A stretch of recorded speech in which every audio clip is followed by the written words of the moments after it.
Hello. What if I told you that almost everything in your wardrobe was influenced by one woman in fashion? That's right, Gabrielle Coco Chanel. Let's talk about the ways that she influenced fashion then and continues to this day. Hello, if you're a returning friend, thank you so much for coming on back. And if you are new here, hi, my name is Staci. I love all things beauty and fashion, and I am here to help both of us feel the best that we can through fashion and beauty. New videos every Thursday and Sunday, so I hope that if you haven't already, you will hit that subscribe button and join me here. If you're a returning friend, thank you so much for coming on back. I would love to know, what is your favorite designer? Coco Chanel is my favorite designer of all times. I loved researching her when I was in school.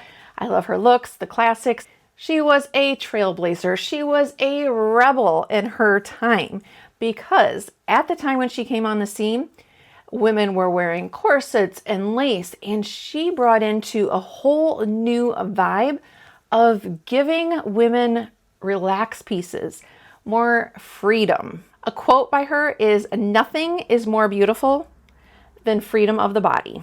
She felt like men at the time, they could move, they could breathe in their clothes, and she wanted women to have the same ability to breathe and move in their clothes instead of being all corseted up. Women's trousers. Yes, we can thank Coco Chanel for those. Now, of course, she did not invent the women's trousers. Women started wearing pants during World War I when the men were sent off to war and the women went to factories or started doing jobs that were held by men. They started wearing pants. However, she made them popular where they were being worn just because and not just as a work item. She would even borrow trousers from her boyfriends, lovers at the time. She wore them, they gained popularity. Women loved them. So yes, any trouser that you have hanging in your closet or you've ever worn, you can thank Coco Chanel for making them popular for women. And I always found it fascinating that sometimes it wasn't even that she had to design something. Just if she wore it, then it gained popularity. In 1918, she was on vacation in the French Riviera and she wore what was called beach pajamas. They were flowy, nice flowy pants, an oversized flowy relaxed shirt. And I mean, that doesn't sound like anything nowadays, but back then that was very risque because the term pajama was associated with the bedroom. So it was very risque because not only was she wearing pants, of course, that reference to the bedroom.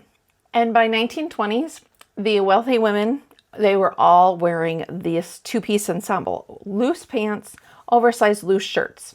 And just as another side note, some of the things that was made popular by her, just by her wearing them, was also the bob haircut and a tan. Because before her, it was pale skin, and then while she was on vacation, she got a tan, and then lo and behold, women, they wanted tans too. So it's just so fascinating. She was like an influencer back in the day. And Nautical Stripes. I love the look of Nautical Stripes, how classic it is. And again, during her time in the 1910s, French sailors and fishermen were the only one wearing these nautical stripes, and they were wearing them in a heavy sweater. So in 1910, she decided to offer striped pieces for sale in her boutique. But they weren't just sweaters like they were already seen on men. She decided to make them in jersey, added patch pockets so it made for a more casual and relaxed look. So not only was this unique because it was for women, but also jersey. That was not a popular fabric to use at that time either. And costume jewelry is another thing. It was a radical thing at the time to think about mixing high end with low end. We do it all the time today. But back then, no, no, no. At that time, if somebody said, do you want some costume jewelry? They thought cheap, tacky. But her thought process, one of her quotes was, the point of jewelry isn't to make a woman look rich. It's to adorn her. And those are not the same thing. She has so many good quotes. I love them. By the end of the 30s, she was releasing the signature necklaces, the dainty chains, the faux pearls, the glittering stones, and layers and layers and layers. And of course, this was something that not only was she offering to her customers, she herself wore. And you can get some similar looking jewelry off of Amazon. This is just costume jewelry. This is actually from when I used to work at Claire's. But you can mimic this look pretty much you can pretty much get pearls, costume pearls, a lot of places, mimic it very easily. Just have some chains, pearls, and layer it up. The little black dress. In 1929, Vogue published a drawing of her little black dress, and they named it the Chanel's Ford as a reference to the Ford Model T car, which was very popular at the time. So that was the reference there. I found that pretty interesting. It was a midi-length black dress, long sleeves, low waist, and of course, a string of pearls. So the little black dress was born. And I think we all know how important a little black dress is for a woman's wardrobe. It is a classic and can be worn so many ways. There are so many different styles. For example, I went to Goodwill and there were many, many more that I could have filmed, but I'll just insert some clips here. Just within like 15 minutes, I found at least 8 little black dresses, different versions, long sleeve, short sleeve, long, shorter. I mean, there are so many versions of the little black dress. And I used to have a really nice one, but of course it doesn't fit me anymore. So I am going to be on the hunt. I think there's 5 wardrobe pieces that I'm looking to add to my wardrobe this year. And a little black dress is one of them. I do have a long one, yeah. Do you have a little black dress? And if you do, what is yours like? Is it long, short sleeve, long sleeve? What fabric is it? And a funny story about Chanel is in 1994, I went to Paris on a school trip. It was like a group. It was after I graduated, and there, of course, it's like, you're in Paris, Chanel store, we gotta go look. And did you know that you had to make an appointment? So I got to stand outside and take a picture with Chanel in the Chanel store, but you had to make an appointment even to go into the store. Fancy. Another thing that we cannot not reference when talking about Coco Chanel, and it's the 2-piece suit. It was introduced in the 1920s, and here again, she took inspiration from menswear and sportswear, and it is said as well as the suits from her boyfriend, lover at the time. So she introduced her version of a 2-piece suit. She designed a slim skirt and collarless jacket. And there has been so many variations of this over the years. And after she passed, Karl Lagerfeld did tons of variations. The designers are still doing tons of variations of her classic Chanel suit. Different lengths, different colors, different pattern, it's always, I can't say 100%, but off the top of my head, whenever I've looked at her, whenever I've looked at the Chanel runway shows, there still is usually at least one version of the 2-piece suit in the runway shows. And her suit was made from, number 6 that she influenced fashion was tweed. At the time, it was not looked upon as a glamorous, luxurious fabric. It was just, so yeah, she not only made the suit popular for women, but this tweed fabric. I mean, can you imagine? When I think of Chanel, I think of, there's a few things, but the tweed two-piece suit is definitely one of them. What do you think of when you hear Chanel? What's the first thing that comes to your mind? Now, a tweed jacket, if you're going thrifting, it might be a little challenging to find it in your size. I did find a few at the Goodwill, but I also did order from Amazon. This is Bossy is the brand name, and I ordered it in a 2X. I love the pattern, and it's got a little bit of a metallic to it. It's that tweed vibe. However, the sleeves are way too long and too big on me, and the fabric's kind of itchy. Now it is lined, so I could still keep it because, you know, it's not going to be itchy against my skin, but it kind of, I don't know, there's, you know, as you age, I feel like there's things with fashion that you don't want to put up with, and itchy fabric is one of them. That is one of the things that I mentioned in my How Fashion Changes as We Age video. If you want to watch that next, I'll leave that linked up in the cards and down below.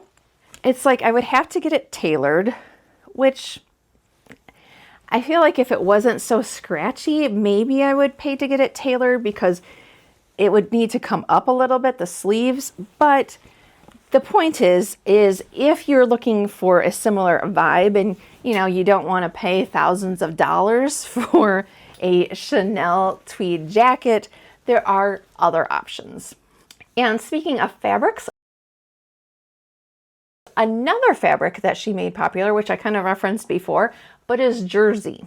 At the time, the women were used to wearing silks and satins, and then here she comes with this jersey.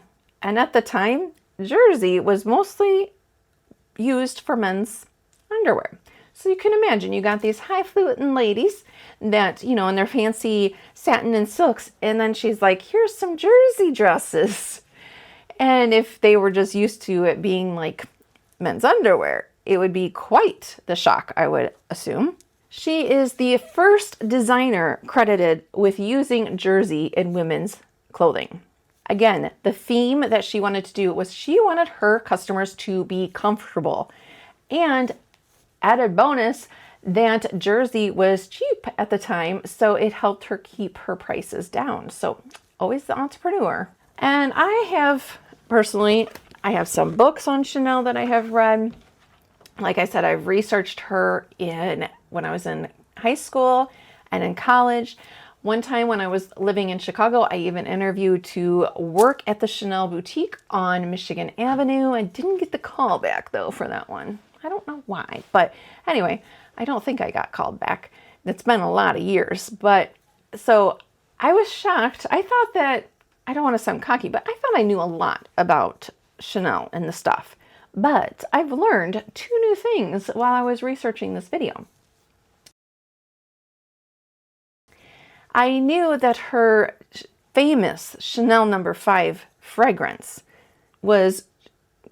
she was one of the first designers to have her name on the fragrance.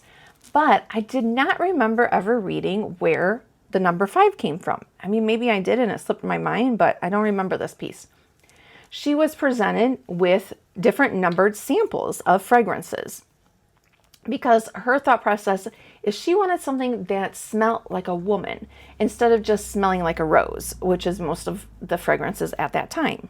The perfume is a mixture of 80 ingredients, both natural and synthetic. She's presented these numbered samples, and the number that she liked the best was the 5th sample. So ta-da! Chanel No. 5 was launched in 1921. I used to have a goal that when I turned, I can't remember if I said 50 or 60, I think 50, I was going to buy myself a Chanel bag. Quilted bag. But as I turned 48 this year, I don't think that that's going to be an option. even on the secondhand market. But yeah, definitely not a new one. I knew that they were pricey, of course, but did you know that the famous quilted chain-linked shoulder strap bag, the large classic one, guess how much it is? $11,700.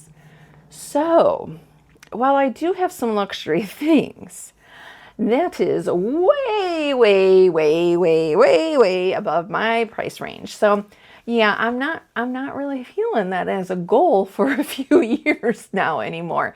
But did you ever have, or do you have a goal of when you reach a certain age, you want to purchase X? Like something, not necessarily like, oh, when I turn, by this age, I want to have a house, or like something, is there anything that's something luxurious that's, I don't want to say frivolous, because a purse is necessary, frivolous to spend that much. But is there any like, yeah, you know what I'm saying? Is there anything like that you have or had a goal? So yeah, I changed that goal, but yeah. So that's of course, we got to talk about the bag. She launched, I feel like, well, some people disagree, some articles agree. To me, I feel like it's the most iconic bag. There are a lot of other iconic bags, but I feel like the Chanel bag is just, it just can't be beat for being iconic, in my opinion, of course. So the first bag that she released was the 2.55 bag. And here is where the other thing that I did not realize is it was called this because of the launch date. It launched in February of 1955. Now at this time, the luxury bags, they were all clutches. They had to be held, in your hand or in your arm. But again, remember her theme that ran through her designs was about giving women freedom. So she added a shoulder strap so that gave women freedom to do things with their hands and not have to hold their bag. She made specific pouches where the outside pouch was made specifically the right size to hold cash, and the inside was the right size to hold a lipstick. And again, her inspiration came from a menswear. She took inspiration by the jackets that men wore at races. So it was launched with that diamond-shaped quilting and a deep burgundy lining. I found a couple purses that I would say was inspired Chanel-like. And let me show you some purses. I've had these for a while, but let me show you some. When I look at these, I just think of Chanel. This is a DKNY purse. I mean, hello, the quilting, the flower, the chain. I just love this bag. One of my favorites, love it. And then this one is, I think this is Anne Klein. Yeah, Anne Klein, pink lining. It isn't quilted, but it's tweed and has the double straps. Oh, I love them. I love purses. I love purses and shoes. Yeah. Oh, isn't it just beautiful? Number 10 thing that she has inspired that we even see in today's is two-tone shoes. Back in the 1950s, most of the shoes that women were wearing were monochromatic, all one color. She introduced these two-tone and it was an instant hit. Instant. Now, there is so much to her history. I mean, there's a long timeline of when she came into the scene, how she got started, when she had to kind of take a back seat, the war and everything, and then how she relaunched. I mean, there's so much to her life that would have to be a whole separate video.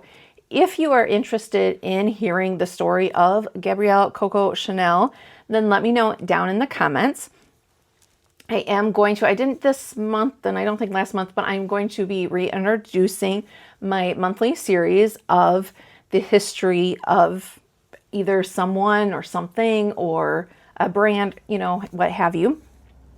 So let me know if that sounds of interest or what your favorite designer is, if there's anything that you would like, or a beauty brand.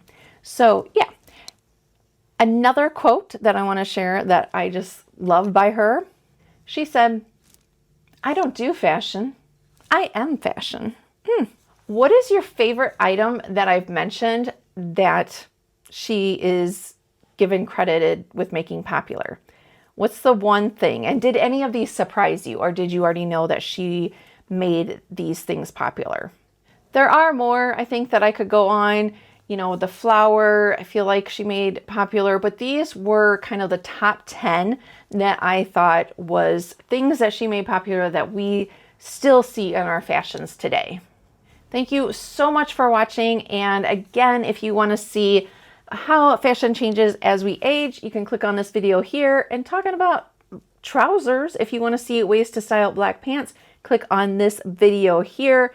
If you want to see, I know I'm giving you a lot, but if you want to see past brand histories on different beauty brands, you can click on this playlist here and just watch away.